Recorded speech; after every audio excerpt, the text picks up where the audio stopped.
Ouais, pour qu'on te- Non, non, j'avais pas prévu ça. Et bon, bah, quand je suis arrivée dans la pièce, hein, enfin quand j'arrive dans la pièce et j'ai vu que plein cadre j'avais un miroir. Bon, en même temps, voilà, je me suis dit c'est pas forcément. Ça me gênait pas que tout d'un coup, à la fin du film, on s'aperçoive que je sois toute seule, enfin comme découvre, tu vois, un peu comme ça. Comme ça, quand tu rentres dans une dans une intimité. proposition de rencontre avec quelqu'un, il ne faut pas savoir. Parce que si tu sais, c'est déjà. Déjà, tu as commencé à mettre plein d'idées sur. Tu commences à échafauder des idées sur quelqu'un dont tu vas avoir souvent du mal à te débarrasser après, tu vois. Et du coup, c'est bien de rentrer vierge. Moi, je trouve toujours bien de rentrer dans la curiosité. Enfin, il faut qu'on soit dans une curiosité, c'est-à-dire que tu as envie de te dire tiens, c'est qui ce mec, ou tu vois, c'est qui cette personne, c'est qui cette femme, mais qu'on ne te donne pas tout de suite des clés, parce qu'en fait, les clés, c'est ça qui va faire que ta tension de spectateur va être là. C'est lui qui donne les clés, Oui, c'est lui qui donne les clés. qui ouvre les portes. Hein. Oui. Et l'intérêt aussi du film, c'est la façon dont tu filmes le film. Hein, c'est-à-dire que c'est pas du tout voyeuriste. Il y a un rapport très intime, je trouve, avec le personnage, qui fait qu'on se sent très très rapidement à l'aise dans le film. Et je crois que c'est ça qui est la grande force. D'accord. Tu vois ? En tout cas, c'est comme ça que je le ressens. Et le tournage a duré longtemps, non ? Le tournage a duré longtemps parce que du coup je suis. Attends, les idées de départ, disons, il y a beaucoup de. En fait, moi, je pense que les films. Bon, c'est un peu prétentieux ce que je vais dire, mais je mets beaucoup comment il s'appelle, Truman Capote qui disait quand j'ai la vision, enfin, le film m'arrive par une espèce d'éclair comme ça, et après le temps de le faire, enfin lui pour le livre, pardon, excuse-moi, quand j'ai la vision d'un livre, il m'arrive sous une forme d'éclair et après je passe le temps de l'écriture à essayer de mettre à plat cette vision, enfin, c'est-à-dire de comprendre de quoi elle est faite, tu vois. Et c'est un peu ça, je crois que quand tu as sur un film, moi en tout cas, j'ai une espèce de tout d'un coup de quelque chose qui se fait à la fois sur tout un tas d'éléments qui, moi, m'intéressent, de la personne, évidemment, enfin, ou des personnes, parce que, évidemment, ça, sans personne, il n'y a pas de film. Hein. Donc, c'est d'abord, évidemment, la puissance d'une personne qui s'impose comme ça, ou qui va s'imposer. Des fois... Des fois, tu te dis, voilà, les problématiques, les choses qui sont en train de se passer sont hyper intéressantes et c'est qui la personne, tu vois. Bon. Mais souvent, c'est quand même la personne qui fait que moi, je vais vers ça. Et la personne avec tout un tas de problématiques autour d'elle et de façon d'être aussi dans le monde, quoi, de façon qui moi m'intéresse. En général, c'est toujours des personnes qui sont dans une situation où elles sont agissantes, où elles sont actives, même si elles sont en équilibre. En équilibre, parce que c'est ça quand même qui est intéressant. Sinon, il faut toujours, tu as raison, c'est la question d'équilibre, de déséquilibre. Des personnes qui sont dans un équilibre fragile comme ça, et en fait, je crois que tu as tout à fait raison, c'est à partir de cet équilibre fragile où tu sens qu'il y a une force pour maintenir pour se maintenir droit dans cet équilibre fragile, c'est quoi qui va faire le film maintenant ? Est-ce que tu penses que le cinéma est une écriture littéraire ? Je pense que le cinéma... alors ça dépend Le cinéma est une Je parle de ton écriture. cinéma. Hein. De mon cinéma. Ouais. Euh, Ça semble. Bien sûr, en fait c'est une écriture. Le cinéma c'est une écriture, on ne peut pas nier ça. Et qui comme tout objet, on va dire artistique, pour faire un peu vite, est composé de plein de matières, mais qui nécessite effectivement une écriture, une écriture au sens pas forcément de l'écrit, mais une écriture, une pensée quand même, tu vois, une énergie qui va faire que ça va tenir et se développer, quoi. Quand je dis écriture, c'est parce que ton film est chapitré indirectement. Indirectement, oui. Et donc c'est aussi en ça que je pensais. Je disais que chaque chapitre apporte de l'eau au moulin à la scène, ou la séquence, ou aux séquences. C'est comme ça que je voyais ton travail. Oui, en fait, plus que chapitré, parce que c'est vrai que moi, par exemple, c'est quelque chose que j'aime pas particulièrement dans le cinéma, c'est quand vraiment les gens chapitrent avec, tu vois, qui écrivent carrément. Mais c'est plus des séquences, en fait, c'est des grosses séquences. En fait, il est construit avec des grosses séquences qui sont assez denses, assez longues en fait, des unités qui sont qui peuvent être des unités voilà, de narratives qui sont assez longues comme ça et qui forment effectivement, on peut dire, ça pourrait être comme des chapitres, quoi. Comme si c'est pas, s'il y a pas il y a aucun noir qui indique le passage du temps, c'est justement des fractures de matière où on passe d'un univers à un autre de façon très frontale comme ça, très marquée, quoi. Et est-ce qu'il vit à Cuba maintenant ou pas? Non, là en ce moment il travaille aux États-Unis pour repartir à Cuba. Ouais.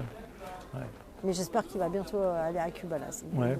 Parce qu'il y a des séquences, naturellement, à Cuba. Il y a des séquences. Oui. Non, mais en fait, de toute façon, son Graal, c'est d'habiter toute sa vie à Cuba. Enfin, toute sa vie, en tout cas, d'habiter à Cuba et d'être en permanence à Cuba. Sauf qu'il est obligé de rentrer aux États-Unis, gagner un peu d'argent pour pouvoir se permettre ça. Et il parle à un moment donné, c'est très court, de Séville. D'Espagne. Oui. Alors je disais, est-ce que c'est par rapport à la langue ou uniquement, ou il y a aussi un désir comme ça d'aller en Espagne? Non, c'est parce qu'en fait, c'est un peu ce qu'il raconte d'Éric, quand il est avec Basile, qui dit, nous on était, puisque bon, ils viennent du ghetto de Marcy Project à Brooklyn. Et il y a quelque chose qu'en fait, t'entends régulièrement quand t'entends parler du ghetto, qui est, il y a des gens qui savent même pas qu'il y a un autre monde qui existe, quoi, tu vois. Parce que c'est les ghettos, ou l'idée des ghettos, c'est bien sûr, en France on parle de quartier, tout ça. Mais là, c'est surtout à une certaine époque, c'est plus, quoi. Il y a des gens qui ne sortent jamais, en France aussi, hein, des gens qui ne sortent jamais d'une cité.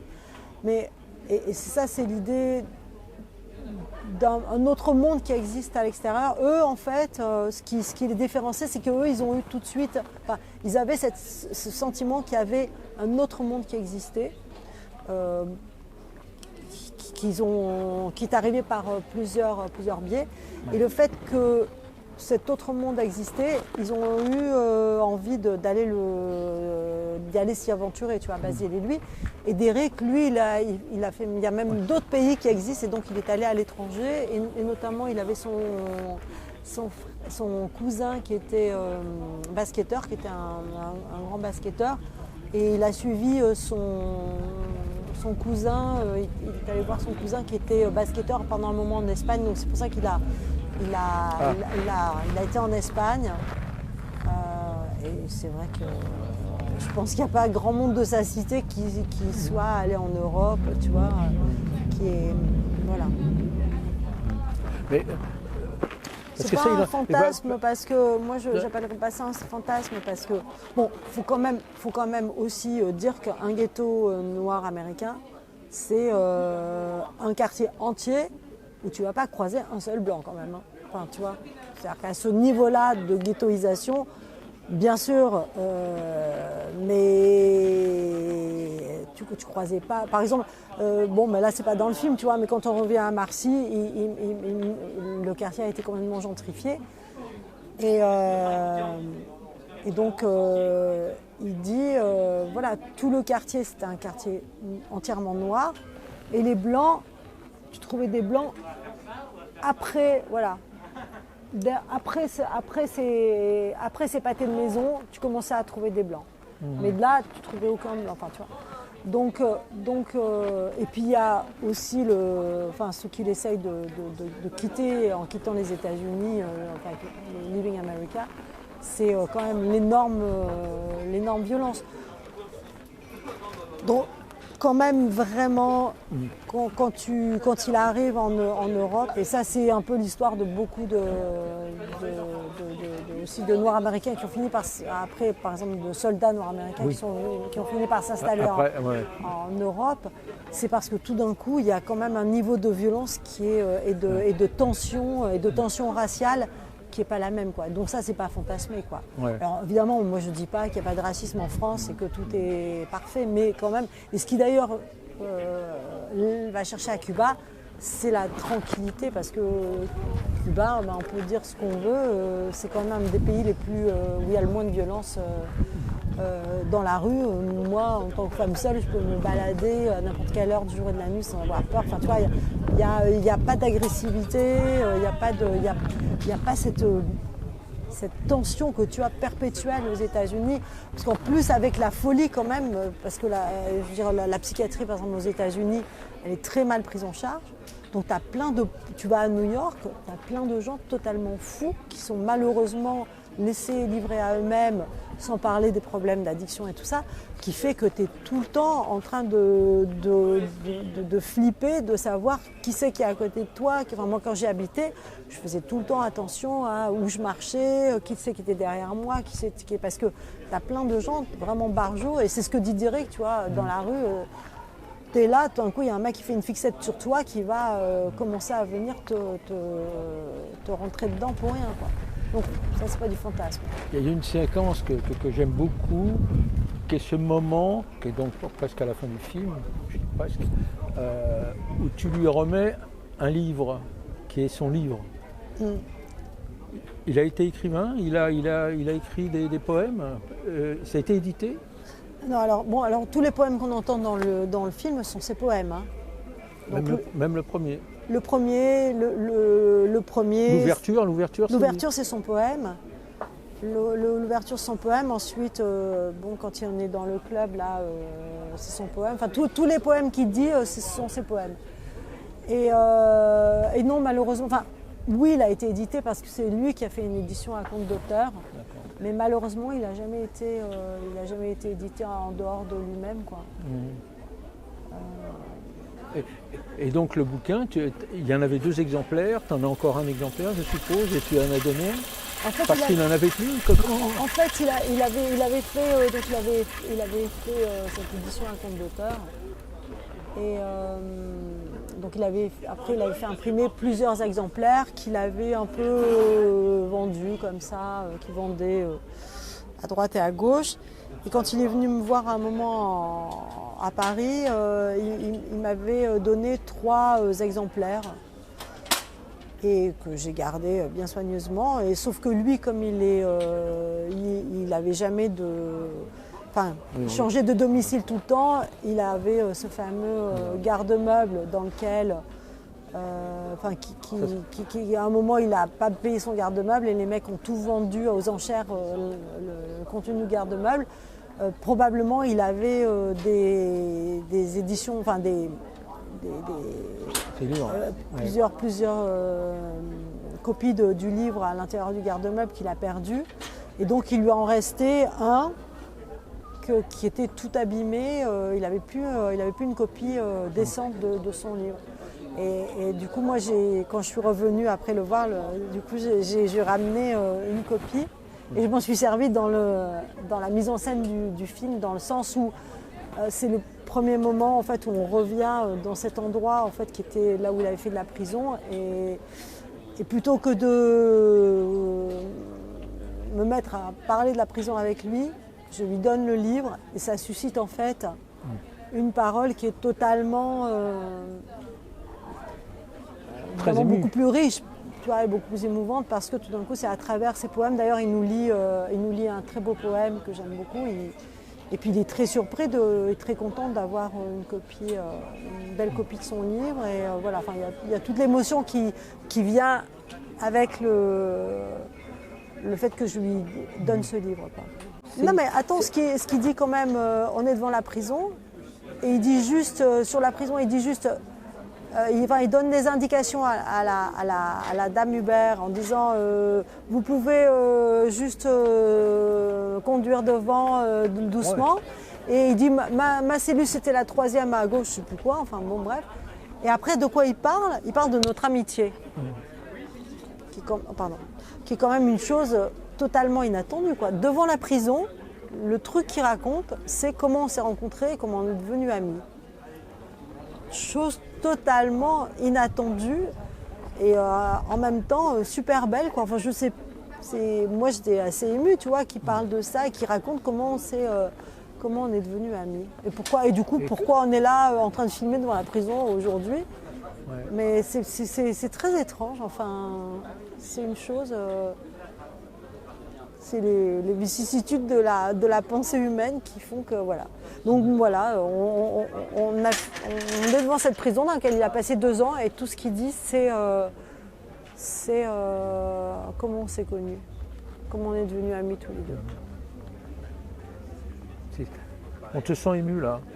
Ouais, non, mais ça c'est un des mystères, j'en ai jamais discuté avec lui, parce que voilà, c'est quelque chose qui est comme ça, mais que je trouve assez beau dans le côté mystérieux que ça, à ce que tu dis, c'est-à-dire c'est assez étrange l'état dans lequel il est quand il est devant cette prison. Ouais.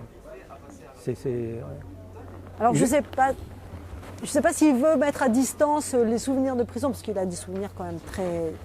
Tu vois. J'imagine. Moi je me souviens quand même qu'il me racontait des choses sur la prison qui étaient enfin, sur la folie de la prison, qui était quand même très difficile, quoi, tu vois, puisque tu flirtes avec... Bon, faut dire qu'il nous a parlé de la prison avant à l'hôtel, justement à travers le livre, et qu'il a évoqué ce souvenir avec cet ami qui s'est fait en prison, qui lui faisait faire des jeux d'échecs pour voilà, et comment les autres prisonniers noirs l'ont accueilli et tout. Mais quand il est là, c'est comme si cette image-là, on a l'image, mais on n'aura pas le contenu de l'image, quoi. Le contenu de l'image, c'est notre amitié, ça passe à autre chose. Et il met tout ça à distance, même si on est juste devant.